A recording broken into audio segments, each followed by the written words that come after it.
नमस्कार.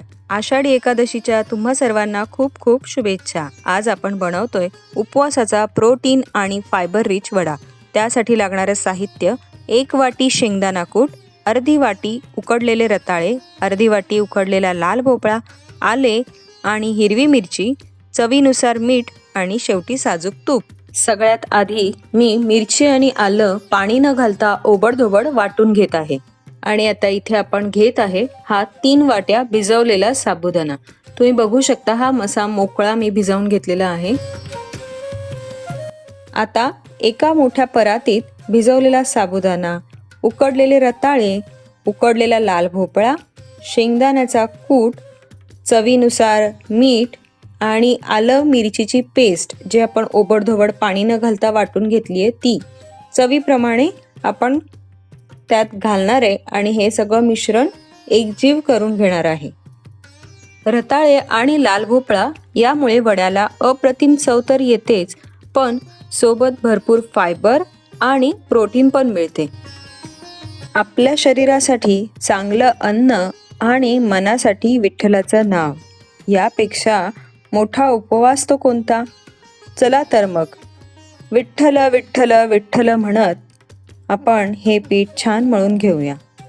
मिश्रण मळून झाल्यावर हाताला थोडे साजूक तूप लावून घ्या, म्हणजे मिश्रण हाताला चिकटणार नाही. आता याचे मध्यम आकाराचे गोल गोल वडे वळून घेऊया.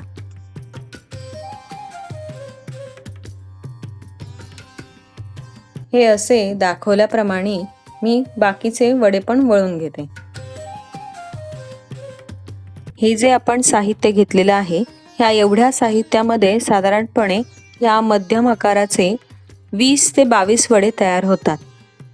विठू माऊलीच्या चरणी लीन होऊन स्वतःच्या आरोग्याची काळजी घेत आपण हे वडे डीप फ्राय न करता आप्पे पात्रात भाजणार आहोत.